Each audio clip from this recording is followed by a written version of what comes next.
Welcome to Shamba Shape Up. This year, we are celebrating the 10th anniversary of your favorite TV show.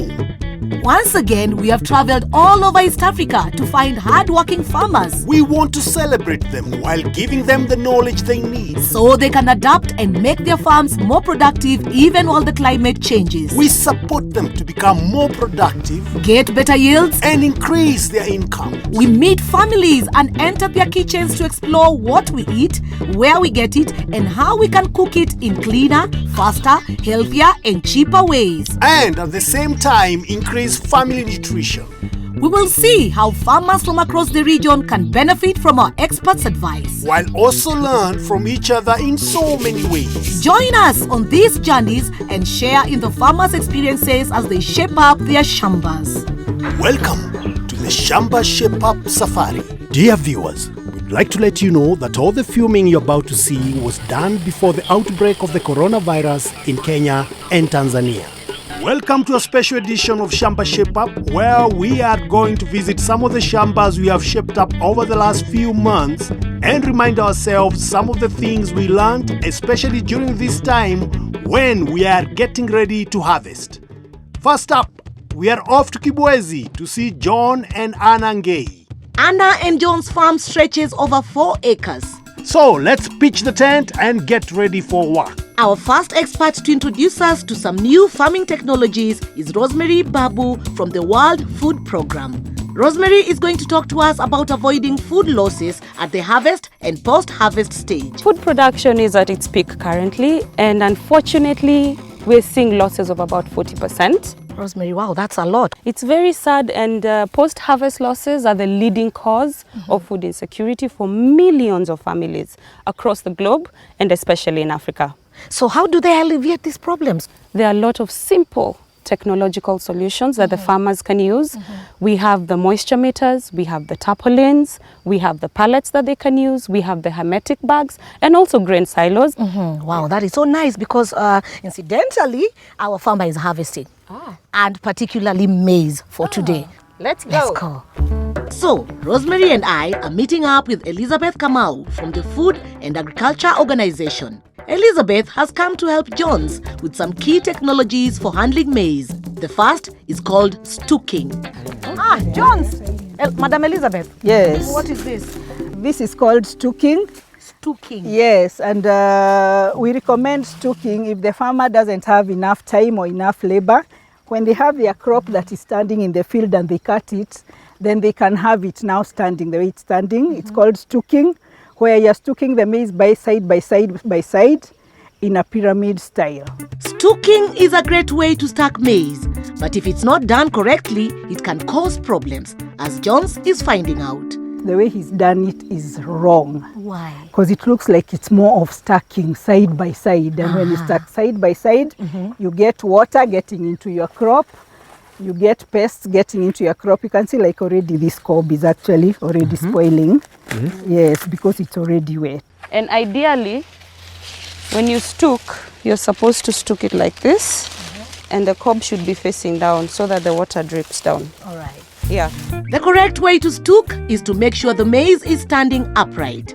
The pyramid shape helps stop rotting by allowing rainwater to run off. It also makes it difficult for pests to climb up and attack the grain. Okay, now what's the next stage after stooking? We also want to maximize our yields. That is, everything we harvest should be good and good quality. So we put it on the tarpaulin so that 1, it is clean, 2, it's not broken, and 3, it is not dirty or infested with the molds. One of the reasons why we recommend that they don't throw it on the soil is because the soil has insects, the soil has mold, and this mold is what leads to aflatoxin infestation. So what happens after that?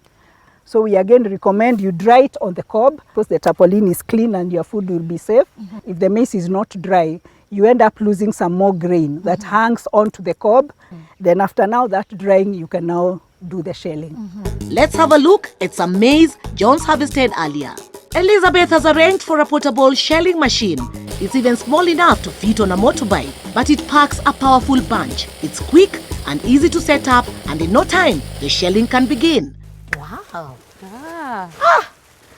Elizabeth, Yes. you want to tell me this machine has done all this? Yes, this maize sheller that's also portable Yes. can help you shell your maize very, very fast because it can do 120 bags Per day? per day of 100 kilos. That's a lot of bags. Yes, yes. Wow. The sheller machine reduces the breakages because most of the time once the farmers have harvested, they put them in bags and then they use sticks to beat the bags, and that causes a lot of breakages, which reduces the quality of the grain, and which also exposes the grain to toxins, aflatoxins especially. So what happens after we've shelled our maize? Now, after shelling the maize, the best thing would be to clean it.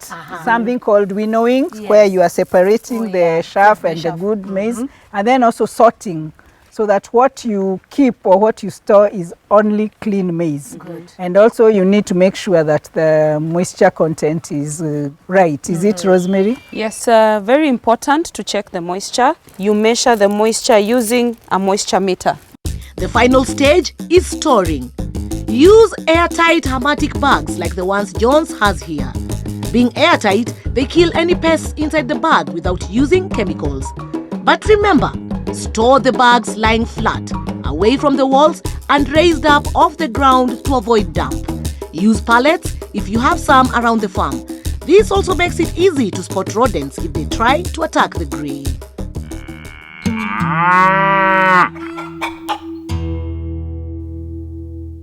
In Kenya, avocado is one of the most consumed fruits that is readily available in the market all year round. But Kenya only exports 10% of its total avocado production by comparison to other countries. We travel to Murang'a to meet Lawrence and Margaret Mwema. It's harvesting time for avocados, and Lawrence wants to get more money from his harvest by selling them for export.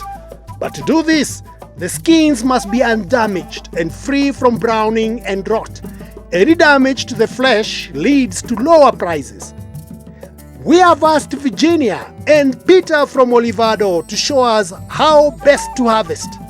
And I see they have already made a start. Virginia, Yes. it's harvesting time, isn't it? Yes. Around here, I'm sure you talk to your fellow farmers. Of course. Tell me, how do they harvest their avocados? Some of them climb up the tree. Have you ever climbed a tree yourself? I have. I one day fell down and broke my hand. I had to be taken to the hospital for plaster. It's true. How far up were you? It was, I measured later on. It was about 16 feet. So sorry about that. So some of them use their hand. They climb up. They pluck. So Virginia, when it comes to harvesting, what challenges do farmers commonly face? The first one, when they use the stick, that avocado can hit them. It can hit can you. fall from up there and Yeah. hit them on the head. Yeah. Another injury. Another injury. Again, when they are beating the tree, this tree will be stressed. They will develop hoods. If this tree was to give like 500 kgs, maybe it will be 200 kgs.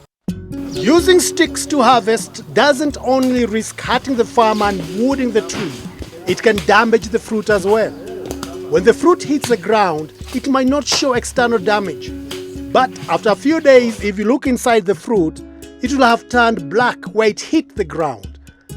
Buyers will avoid farmers who supply this kind of fruit. So which are the best ways for farmers to harvest their avocados? We recommend farmers to use harvesting poles, like that one Peter is using. Peter, come over. You've been so busy. Let's have a look at what you are using. So this is a harvesting pole. Yes. So how does it work? First, if the tree is big and you want to cut a fruit from there, Yes. up, you will extend here. Oh, it's adjustable. Yeah, you You extend. see? Oh, you didn't have to climb You see? a tree. We have a handle here, and we have scissors here. It's like a secateur. Uh-huh. You hem the avocado that you want to cut. Okay. After hemming, you should make sure that the stalk is not that long. For example, we have these two avocados. Yes. There is this and this. This is correct, this is wrong. Also, you have to cut right Yeah, here. right here. What happens when you leave it that long? When you are transporting, this one will cause mechanical damage to this. Okay. Yeah. What And if you cut right to the end here? when you cut right to the end, still you will cause a mechanical damage at this area. And this avocado will have some wood that will allow bacteria and pathogens to enter to the avocado. When you cut like 2 or 3, Yes. you remove. You put them with a bag. This is also a special bag, is it? It's made of spongy material Yes. to prevent broaching. So it's like a safety net. Yeah, and when they are like 2 to 3 kgs, you can then put them here, the crate. You should be very gentle. Gentle, like an egg. Like Yeah, like an egg. When they are like half, you put them aside and you take another crate. You don't feel it up to the top? No, you don't feel it. It should be 15 kgs. Okay, let's make sure you get 15 kgs. Okay, thank you. So, remember farmers, harvest avocados with a catapult. So each fruit is plucked individually and transfer the fruit to a crate without bumping or bruising. Fruit should be harvested with a small length of stem attached. If the stems are broken, the fruit will quickly rot. Do this to get a good price when you sell.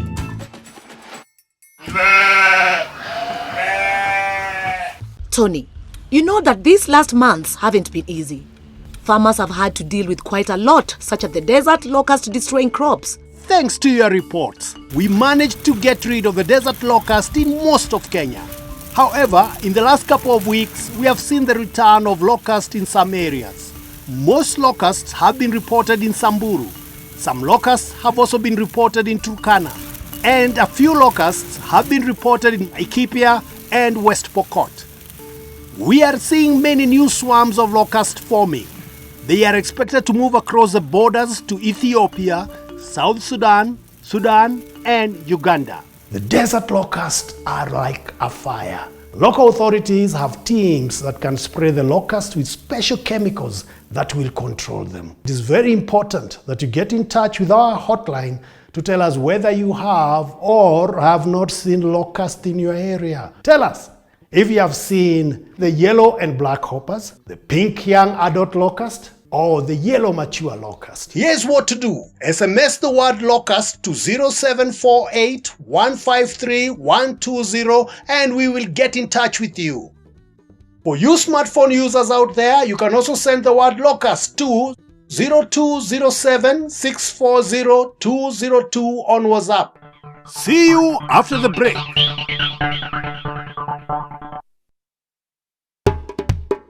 Welcome back to Shamba Shape Up. Today we are visiting some of the shambas we have already helped to see how they are getting on. I am meeting up with Naomi and we are off to see Helen and Daniel Mumo's shamba in Ruiru, where we advise them on how to manage their dairy cows and increase their milk production.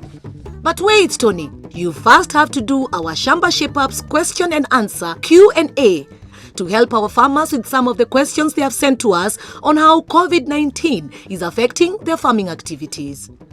Welcome to Q&A. Joining us today is Anthony Nyongesa from Perfid. Farmers are getting ready to plant for the short growing season. What advice can you give them? A good farmer need first of all to do a pre-season planning, ensure that whatever inputs they need, whatever resources they need are planned in advance. For a farmer to be able to get good yield, he or she needed to practice conservation agriculture. Conservation agriculture works on 3 principles. One is minimum mechanical soil disturbance. You need to reduce tilling our land, and secondly, they need to retain residue or ensure that the soil is not bare. Thirdly, then they needed to do crop rotation. Crop rotation helps a farmer to break the cycle of diseases, and also changing crops from cereal to legume will help in fixing nitrogen to the soil, increasing the soil fertility of the soil. Anthony, what advice can you give farmers during this period of COVID-19? They need to observe social distance. They need to put on the mask. They need to wash their hands always and avoid interactions with the people coming from different areas. As they work on their farm, continue to follow some of the episodes that they usually are shared on the main media houses and also on the social media like WhatsApp. They can be able to do well. Thank you for all your comments and your questions. Keep them coming. We'll do our best to answer them together with our experts right here on Q&A. The last time we visited Daniel, our expert inseminated one of Daniel's cows using bull semen selected from Cooper's CRV catalog.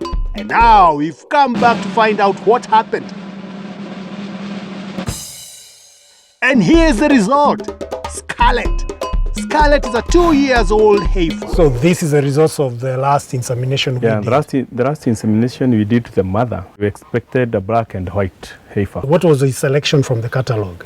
Good feet and legs. You can see the legs are very good.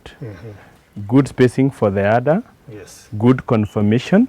And of course, the paramount was milk production. Milk production. Yeah. Daniel has been improving his cow's genetics by using artificial insemination, AI. AI lets you choose the right bulls to improve your herd. In only 6 generations, you can get a pedigree, high-value herd using good AI. So, how can we make sure we get all the benefits of using AI so that this calf goes on to produce even more milk than her mother? Our expectation when you are breeding from CRV, it will do at least 40 liters per day. But with that, there is a management aspect of it that will bring now to the 40 liters. To make sure Scarlett reaches her full potential of milk production, we need to first ensure she comes on heat and calves down successfully. Only then will she begin producing milk at quantity. So, how do we do that? This is now when we introduce minerals. The mineral we are talking about is Macric Plus. So, Karaoke, why are minerals important? It will introduce it into good bone formation, that is number one. Yes. You see, this is a structure. It has to be a strong and a stable structure. To be able to stand firmly, tall, and be able to support its own weight. Yes. That we get it in Macric Plus. In the same Macric Plus, there are trace elements. The manganese, the zinc, all those. This one boosts the immunity of the cow, in that it can be able now to resist to some of the mild diseases, the mild pneumonia. That is number 2. Number 3, it will make it come on heat, show clear signs of heat, make the cow be inseminated and conceive, carry that pregnancy up to term, and now deliver easily. So all those are the benefits of Macric Plus. Because our target is to make this cow, a CRV cow, come to production at 24 months. So, Karaoke, how does a farmer use Macric Plus? The very, very best is to have a free choice feeding like he is doing. Yeah, you just cut your pack, pour on the trough. There we go. Ah, she seems to be enjoying herself. Hey, Karaoke. Yes. Why do I have fur on my palm? That's an indication of one part of management. The cow is due deworming. And when it comes to deworming, I think Naomi will help out. Well, poor Scarlett has all the signs of worms. So, is Daniel wasting money on feed if his cows have worms? Worms will feed on what you have brought for the cow to feed. Right. You're actually feeding the worms, not the cow. So you ideally lose the value on the cow and it does not give you any money. How does the cow catches worm? Mostly they ingest through the forage. So it is something that you cannot avoid. What you need to do is now to take precautions. Okay, Sure. yes, and so how do we do this? So we deworm after every 3 months, bearing the weight in mind. You must be clearly knowing the exact weight of the cow. How do I know the weight? You weigh the cow. How? You get a weighing bat. Okay. This is a weighing scale for a cow. Right. So just come after the front lips, just after the scapula, like that. Right. And our cow, I think you can lead it and shout. 249. 249. Our cow weighs 249 kilos. That's the live weight of that cow. Yes. Yeah. And the live weight is the one that you are going to use when deworming. If you don't get the right weight, and most likely under dose, is like you have not dewormed. I see. And eventually the worms will create resistance. So they will not, no drug will be effective on those worms. So now we know the weight of the cow. So, Yes. so what next? Like now our cow is 250 kilos. Yes. Done. Yes. Live weight being 250 kilos. How much Nielsen Plus are we supposed to use? 125 ml. So we deworm. When deworming, always start with your cow carefully locked up in a pen to avoid accidents. Lift the head high so the mixture goes straight through the neck and into the stomach so nothing is wasted. Repeat every 3 months and your cows will be free of worms. And you save money on the feed and the vet bills. Good. So we are good to go now. Okay, thank you so much. Yeah.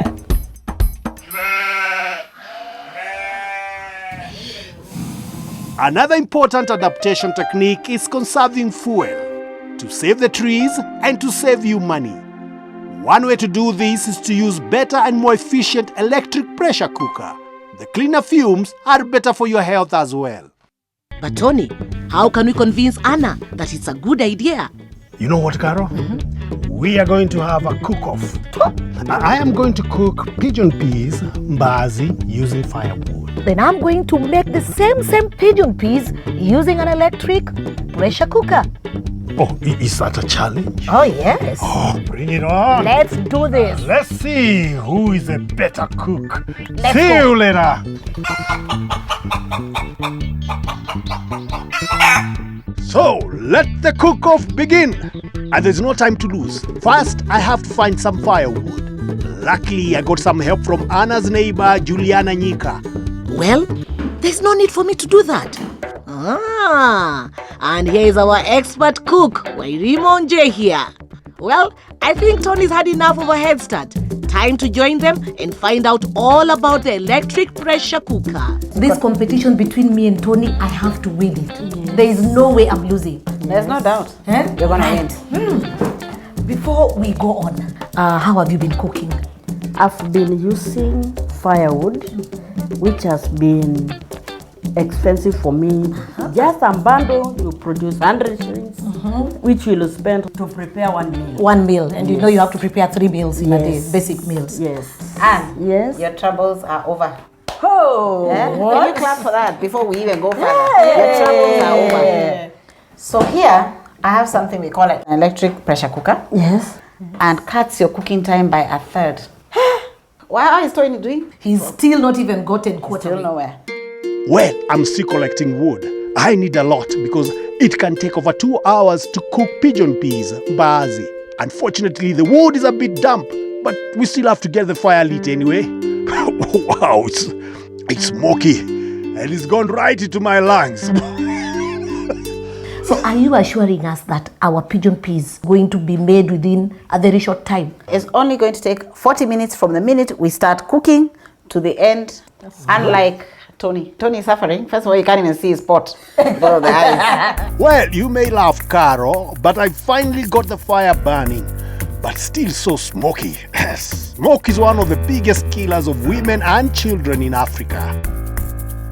After doing all that, cooking and what have you, how expensive is it?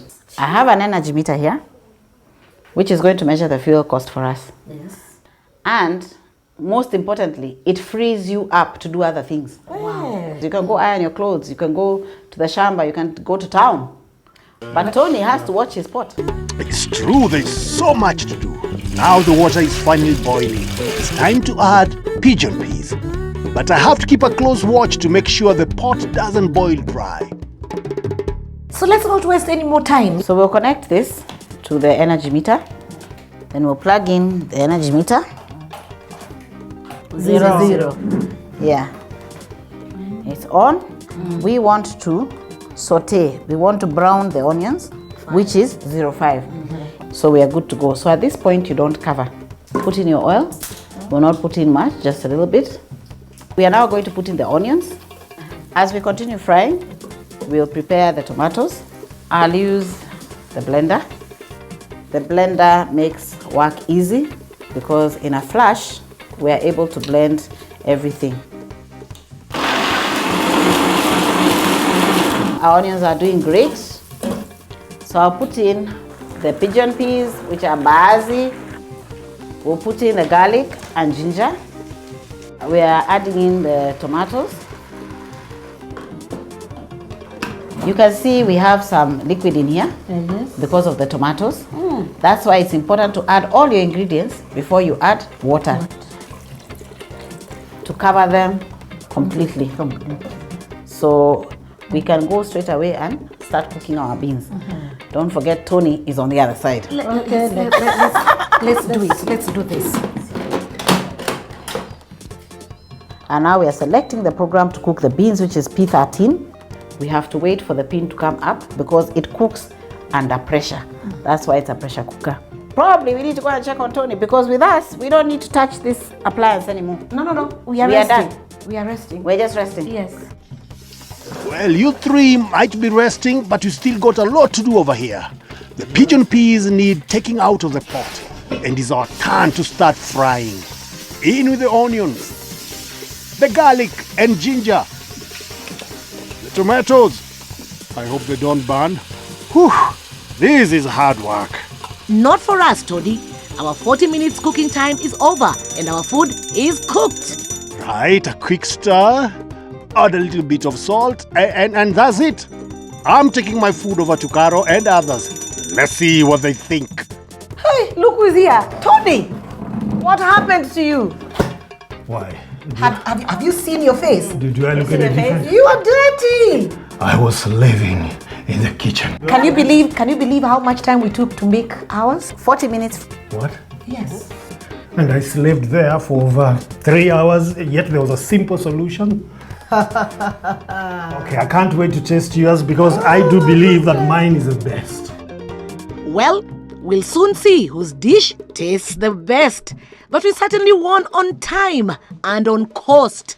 The energy meter shows we only spent 12 shillings. So, to recap, it took 40 minutes to cook with the electric pressure cooker compared to over 2 hours using wood.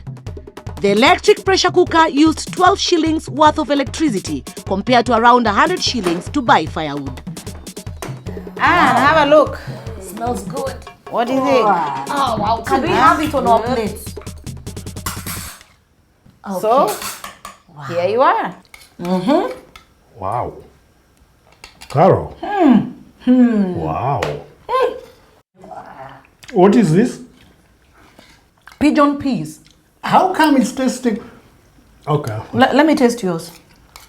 All right. Okay. There you go. Yes. Can we first look at the color? That is yours. Ah, there you go. What is this? Hey, pigeon peas.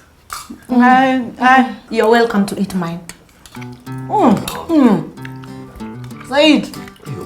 Tony, say it. You've won. I didn't hear you. Did you say something? Okay, you've won. Yes. Yeah. All right.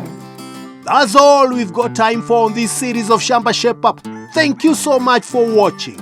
You can keep in touch with us either through our website www.shambashapeup.com, our Facebook page, or through iShamba. We'll be back next year visiting more shambas and showing you how you can make your shamba work for you. See you next year on Shamba Shape Up Safari.